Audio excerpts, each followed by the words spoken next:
In the year 2347, Earth was no longer the beautiful blue planet it once had been. Centuries of pollution, war, and greed had turned most of its surface into a barren wasteland. The skies were gray with dust, and rivers ran dry under the scorching sun. Humanity had split into two groups: the elevated, who lived in luxurious orbital cities high above Earth, and the grounded, who struggled to survive on the ruined planet below. The elevated saw themselves as superior. They had advanced technology, clean air, and endless resources. Their lives were comfortable, almost perfect. But they never looked down at Earth, at least not with compassion. To them, the grounded were just a problem to ignore or exploit. Cal Armitage was one of the elevated. He worked as an engineer for Novatech, the company that designed much of the technology used by both groups. Cale was good at his job, but he wasn't happy. Deep inside, he felt guilty. He knew that some of the machines he helped create made life harder for the grounded. For example, mining robots stripped Earth's remaining resources, leaving nothing behind for those who needed it most. Every day, Cal tried to push these thoughts away. He told himself he was just doing his job, like everyone else. But sometimes, late at night, he would stare out of the window of his apartment in Sky Heaven City, looking down at the dim glow of fires and makeshift lights on Earth's surface. He wondered what it would be like to live there, to fight every day just to stay alive. One morning, Kel received orders for a routine mission. He was assigned to visit Earth to inspect some equipment. It wasn't unusual. Engineers often went down to check on machines or fix problems. Still, Kel didn't like going to the surface. It reminded him too much of the gap between his world and theirs, the gap he helped create.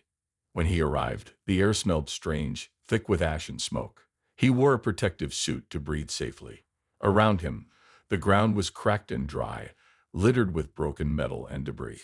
In the distance, he could see clusters of shacks where the grounded lived. Children played near piles of trash, and adults worked tirelessly to gather scraps of food or water. As Cole walked toward the mining site, something caught his eye. A young woman was digging through a pile of rubble nearby. She moved quickly, her hands raw and bleeding. Her face was streaked with dirt, but her eyes burned with determination. Cale stopped to watch her. There was something about her, something fierce and unbreakable, that made him pause. "Can I help you?" the woman asked suddenly, noticing him standing there. Her voice was sharp, almost accusing. Cal hesitated. "No, I'm just here for work," he replied awkwardly. He gestured to the mining equipment behind him. "I'm checking the machines." The woman nodded but didn't say anything more. She went back to digging, ignoring him completely. Cale felt uneasy. He wanted to leave, but curiosity kept him rooted to the spot. Finally, he spoke again. "What are you looking for?" he asked. She glanced up briefly. "Medicine," she said simply. "My brother is sick. If I don't find something soon, he'll die." Her words hit Cale like a punch to the gut. He didn't know what to say. Instead, he reached into his bag and pulled out a small device, a portable medical kit. It wasn't much, just a basic tool designed to treat minor injuries. But it was better than nothing. "Here," Cale said, holding it out to her. "Take this. Maybe it can help." The woman stared at him, surprised. "Why would you give me this?" she asked suspiciously. "You're one of them." Kel flinched at her tone. I don't know," he admitted. "I just thought maybe it could save your brother." For a moment she hesitated. Then she took the device from his hand. "Thank you," she muttered, though her voice still carried a hint of distrust. Without another word, she turned and hurried away, clutching the device tightly. Cale watched her go, feeling a mix of emotions. Relief, guilt, and a strange sense of hope swirled inside him. He hadn't done much, just given away a small gadget, but it felt like the first real thing he'd done in years. For the first time in a long while, he felt like he might actually matter. Later that evening, as Cal prepared to return to Sky Heaven City, he couldn't stop thinking about the woman. Who was she? Would the device really help her brother? And if it did, what would happen next? Little did Cal know, his simple act of kindness would set off a chain reaction that neither he nor anyone else could have predicted. What started as a tiny gesture, a moment of compassion in a harsh world, would grow into something far bigger, something extraordinary. High above Earth, in the safety of Sky Heaven City, Kel returned to his normal life. He went back to work, attended meetings, and followed orders like always. But deep down, he couldn't shake the memory of the woman's determined eyes and the weight of the choice he'd made. Down on Earth, meanwhile, the woman, whose name was Lyra Voss, raced home to her brother. She didn't know it yet, but the device Kale gave her contained experimental nanotechnology. This technology wasn't meant for ordinary use. It was part of a secret project abandoned by the Elevated due to fears of its potential dangers. When Lyra used the device on her brother, something incredible happened. His fever broke instantly, and his wounds began to heal at an alarming rate.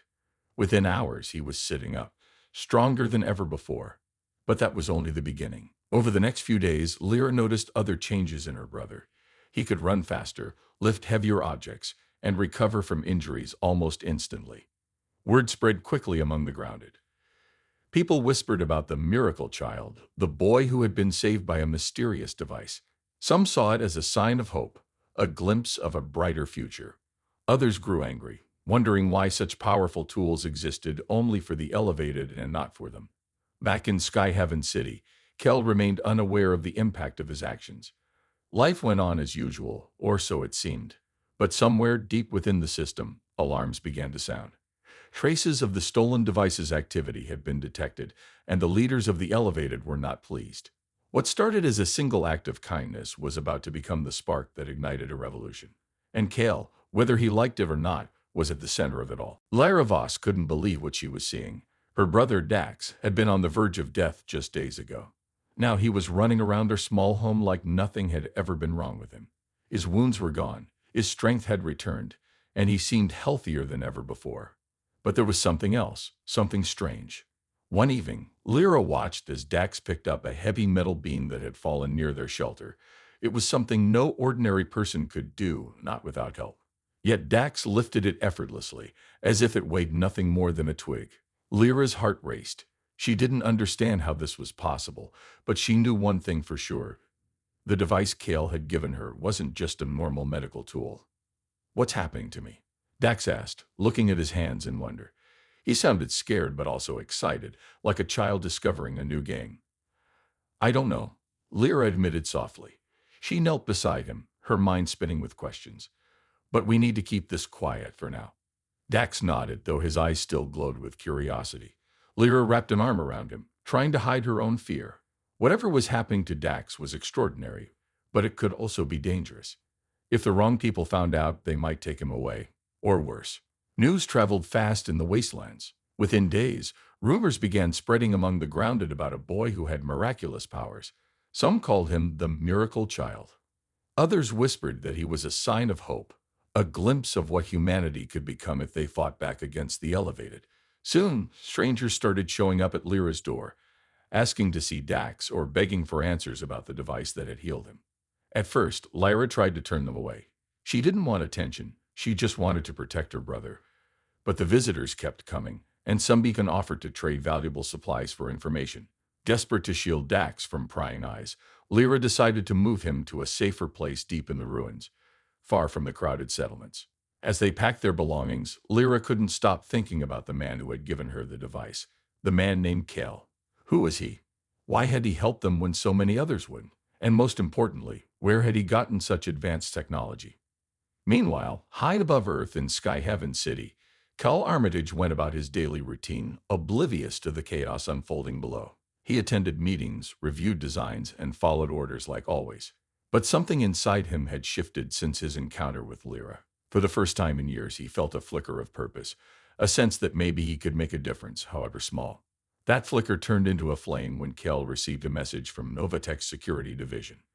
They had detected unusual activity linked to one of their experimental devices, a portable medical kit equipped with nanotechnology. The device had been flagged because its energy signature matched patterns associated with unauthorized use.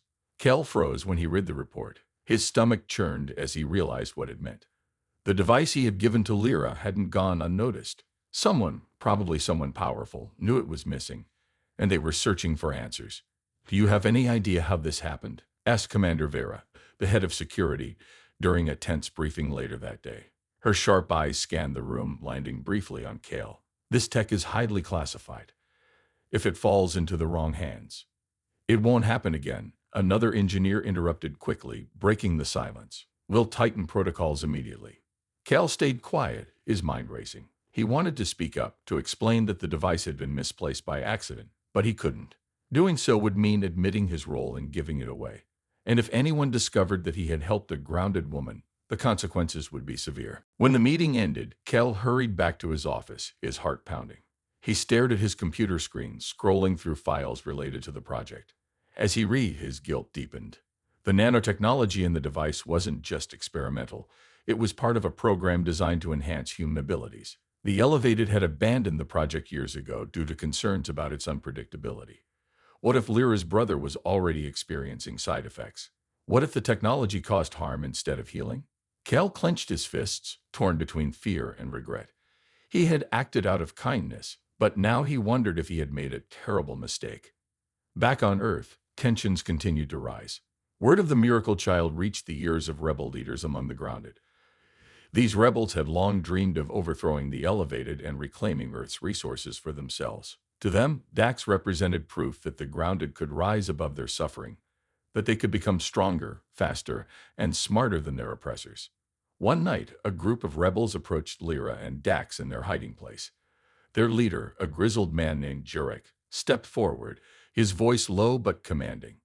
"We've heard about your brother," Jurek said. "We need to know everything. How did this happen? Where did you get the device?" Lyra hesitated, unsure whether to trust him. But Jurek's tone softened as he added, "We're not here to hurt him. We want to help our people, to show them that we don't have to live like this anymore." Reluctantly, Lyra told them about Kale and the device. She described how it had healed Dax and changed him in ways she couldn't fully understand. Jurek listened intently, his expression unreadable. "This changes everything," he said finally. "If we can replicate this technology, we can fight back. We can win." Lyra frowned. "You don't know what it does yet.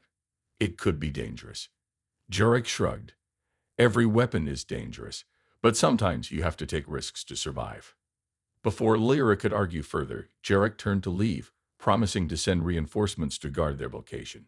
As the rebels disappeared into the darkness, Lyra felt a chill run down her spine.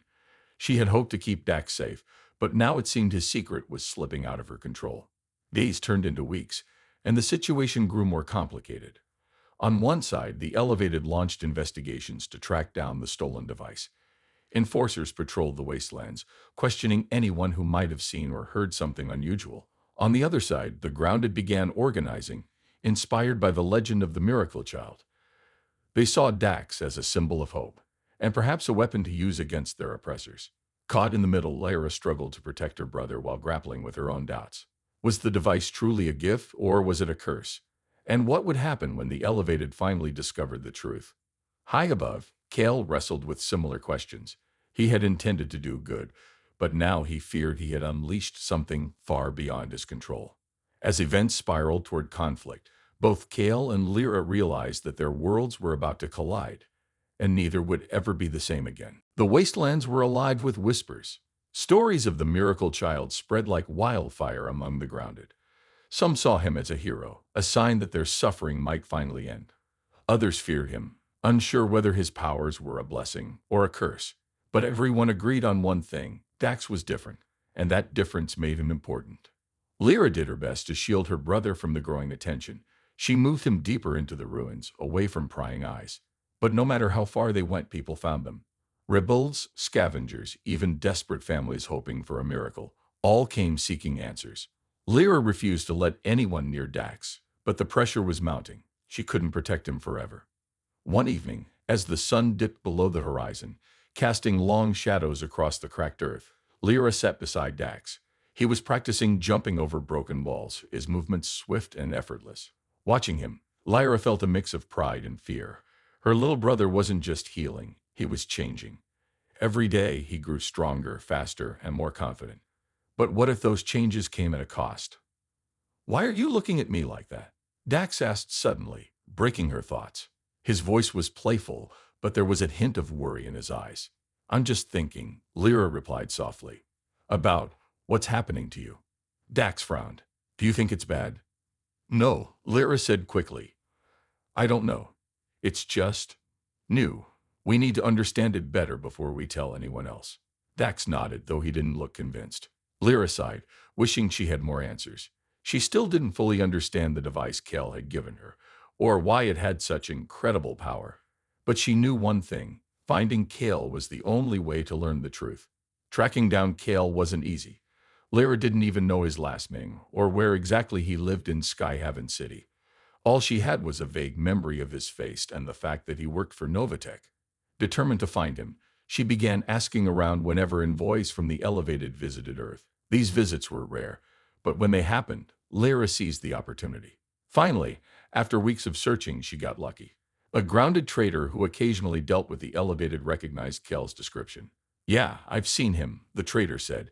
"He's an engineer. Comes down here sometimes to check equipment." Lyra's heart raced. "Do you know when he'll be back?" The trader shrugged. "Not sure, but if you hang around the mining sites, you might catch him." Armed with this information, Lyra waited patiently. Days turned into nights, and just when she started to lose hope, she spotted him. Kel stood near a pile of machinery, inspecting a broken drill. He looked the same as before, tall, quiet, and out of place in the harsh environment of the wastelands. Lyra approached him cautiously. When Kel noticed her, his expression shifted from surprise to guilt. He clearly remembered her and the device he had given away. "You," he said quietly. "How is your brother?" "He's alive," Lyra replied, her voice sharp. "But that's not why I'm here. I need answers." Kel hesitated, glancing around nervously. "Answers about what?" "About the device. What is it? Where did it come from? And why does it do what it does?"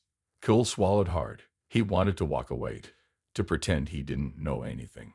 But something in Lyra's determined gaze stopped him. Slowly, he nodded. "Okay, let's talk." They found a quiet spot behind some abandoned buildings, away from prying eyes.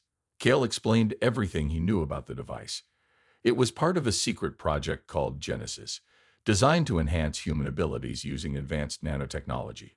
The Elevated had abandoned the project years ago because they feared losing control of its power.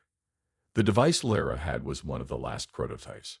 "But why would you give it to me?" Lyra demanded. "You're one of them. Why help us?" Kale looked down, shame flickering across his face. "Because I'm tired of being part of the problem," he admitted. "I see what my work does to people like you, to your world. I thought giving you the device might make a small difference. I didn't know it would do all this." Lyra studied him carefully. She wanted to hate him, to blame him for everything wrong with her life. But she couldn't. There was honesty in his words, and pain too. Whatever else Kale was, he wasn't lying now. "What happens next?" she asked finally. Kel shook his head. "I don't know. But if others find out about your brother, they'll come for him. Both sides will want to use him, for war, for experiments, for power." Lyra clenched her fists. "Then we'll fight back." With Kale's help, Lyra learned more about the technology inside the device. Together, they figured out how to replicate its core components. The process was risky and required scavenging rare materials from old machines scattered across the wastelands. But with the rebels' support, they managed to create several copies of the device. At first, the devices were used sparingly, given only to trusted fighters within the rebellion. Those who received them experienced similar changes to Dax: enhanced strength, speed, and resilience. For the first time, the grounded felt like they had a real chance against the elevated. But not everyone agreed with this plan. Some rebels argued that relying on stolen technology made them no better than their oppressors. Others worried about the long-term effects of the nanotech. What if it caused harm later? What if it turned them into monsters? Despite these concerns, the rebellion gained momentum. Inspired by stories of the miracle child, more grounded joined the cause. They trained harder, fought smarter, and dreamed bigger. For the first time in decades, hope began to bloom in the wastelands. High above, in Skyhaven City, tensions simmered. The elevated leaders had pieced together enough evidence to confirm that the stolen device was being used by the grounded. Fearing an uprising, they ordered increased patrols and surveillance. Enforcers hunted tirelessly for the source of the anomaly, determined to crush any threat before it grew stronger. Kel watched all of this unfold with growing dread. He had hoped his small act of kindness might bring change, but instead it seemed to have sparked a revolution. Part of him was proud of what Lyra and the grounded had achieved, but another part of him was terrified of what might happen next. As the two worlds hurtled toward conflict, Kel realized he couldn't stay neutral any longer. Whether he liked it or not, he was already involved. Now he had to decide which side he truly belonged to. The rebellion grew stronger every day. With the help of Kale's knowledge and the replicated devices, the grounded began to fight back against the elevated. For the first time in decades, they felt like they had a real chance to win. But with each victory came new challenges and greater risks. Lyra led the charge, her determination inspiring those around her. She wasn't just fighting for herself or her brother anymore. She was fighting for everyone who had suffered under the Elevated's rule. The rebels called her the Spark because she lit the fire of hope in their hearts. But even Lyra knew that hope alone wouldn't be enough to defeat the powerful forces above. The Elevated didn't take the rebellion lightly. When reports reached Sky Heaven City about grounded fighters with superhuman abilities, panic spread among the leaders. They couldn't understand how such advanced technology had fallen into enemy hands, or why it seemed to work better than expected. Some argued that the nanotech must have evolved beyond its original design, making it even more dangerous. Commander Vera, head of security, demanded immediate action. If we don't stop them now, they'll tear us apart, she warned during an emergency council meeting. We need to show them who's in charge. Her solution was brutal but effective. Deploy enforcers armed with heavy weapons to crush the rebellion before it could grow further. Entire settlements were targeted, and many innocent grounded were caught in the crossfire. The wastelands became a battlefield, filled with smoke, screams, and destruction. Kale watched all of this from afar, his heart sinking. He had hoped his small act of kindness would bring change, not chaos. Now he saw the consequences of his actions everywhere he looked. People were dying, on both sides, and there seemed to be no end in sight. One night, disaster struck close to home. A group of enforcers attacked the hidden base where Lyra, Dax, and other rebels were hiding. The battle was fierce, with explosions lighting up the dark sky and gunfire echoing through the ruins. Despite their enhanced abilities, the rebels struggled to hold their ground against the superior firepower of the Elevated. In the chaos, Dax ran toward the front lines, determined to protect his sister and the others. His speed and strength made him nearly unstoppable, but even he couldn't dodge every bullet. As he shielded a group of children from falling debris, a stray shot hit him square in the chest. Dax! Lyra screamed, rushing to his side. Tears streamed down her face as she cradled her brother in her arms. For a moment, she thought he was gone. But then, miraculously, he stirred. The nanotech inside him worked quickly, repairing the damage and saving his life. But the cost was clear. Dax's body shook violently as the nanobots fought to heal him. When the shaking stopped, he looked different, stronger, sharper, almost glowing with energy. And yet something felt wrong. His eyes, once bright with curiosity, now burned with anger.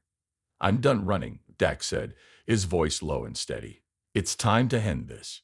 Before Lyra could stop him, Dax charged back into the fight. His movements were faster than ever, his strikes deadlier. He tore through the enforcers like a storm, leaving devastation in his wake. By the time the battle ended, the rebels had won, but at a terrible price. Dozens of lives had been lost on both sides, and the wastelands were left scared and burning. After the battle, the rebels gathered to mourn their losses. Dax stood silently among them, his expression unreadable. Lyra approached him cautiously, placing a hand on his shoulder. Are you okay? She asked softly. Dax didn't answer right away.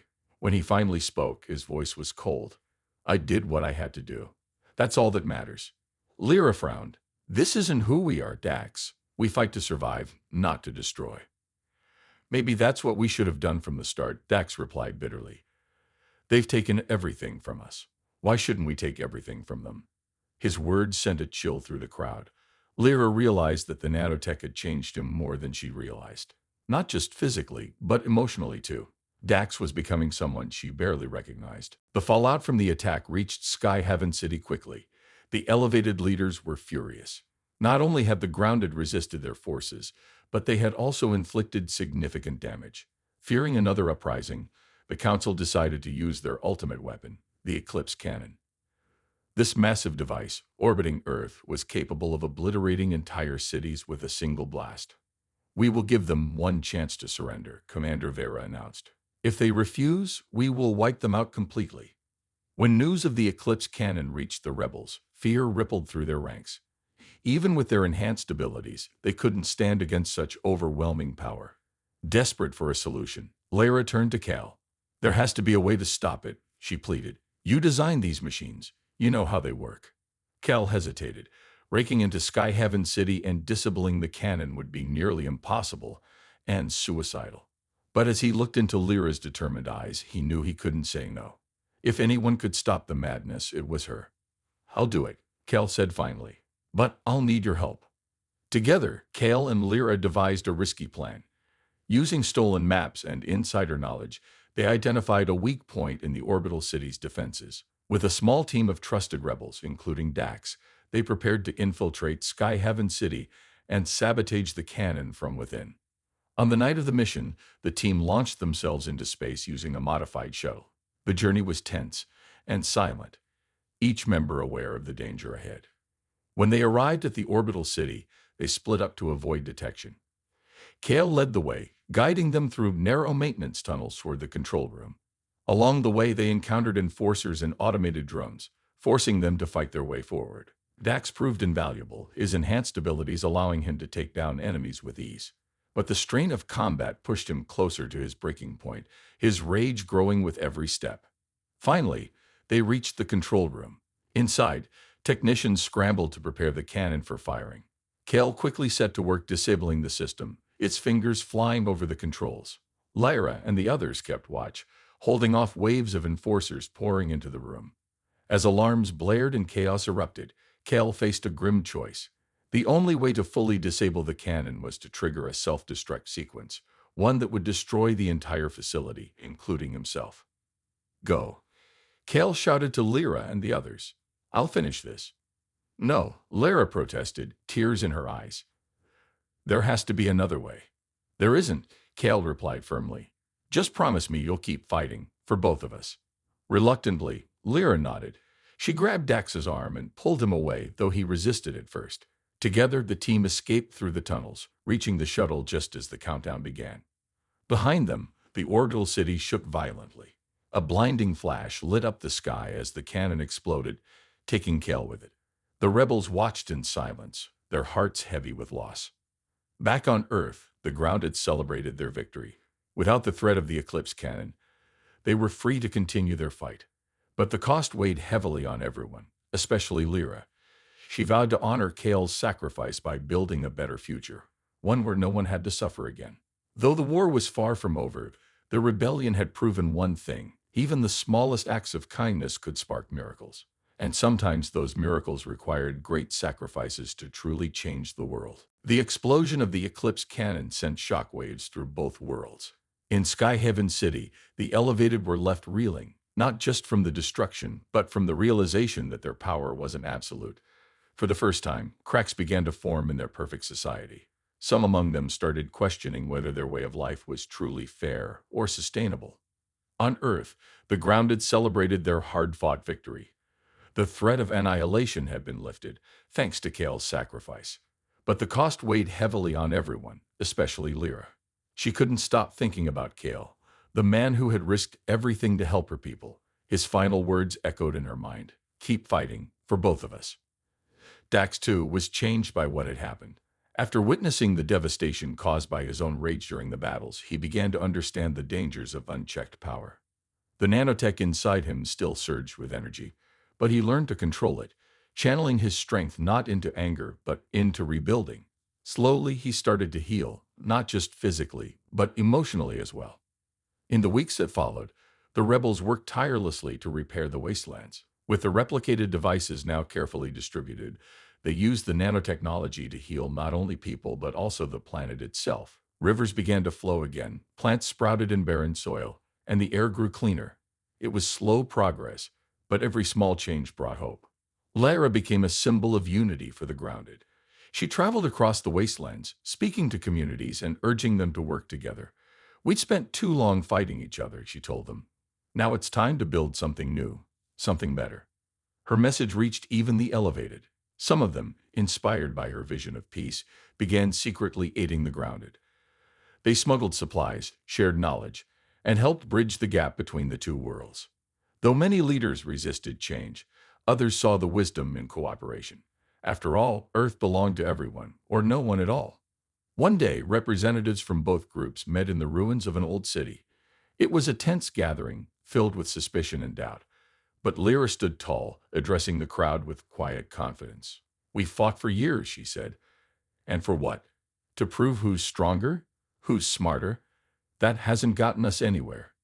If we want to survive, if we want our children to have a future, we need to stop seeing each other as enemies. We're all human, and this is our home. Her words struck a chord. Slowly, reluctantly, the leaders agreed to negotiate.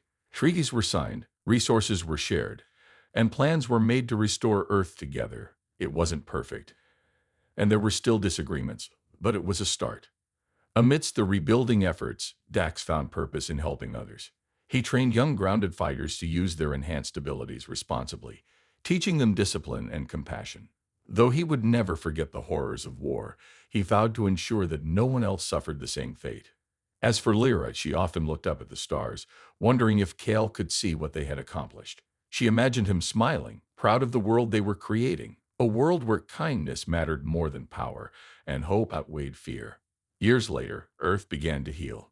Greenery returned to the wastelands, cities rose from the ashes, and humanity rediscovered its connection to the planet. The line between the elevated and the grounded blurred as people worked side by side, united by a common goal. Cal's name was remembered as a hero, not because of his inventions or his brilliance, but because of his courage to do what was right. His simple act of kindness had sparked a chain reaction that transformed an entire civilization. The story of the miracle child became legend, passed down through generations. But the true miracle wasn't Dax's powers or the nanotechnology. It was the belief that even in the darkest times, a single moment of compassion could light the way forward. And so, against all odds, humanity found a path to a brighter future. Not through hatred or revenge, but through unity and hope. Because sometimes, the smallest gestures can create miracles no one expects.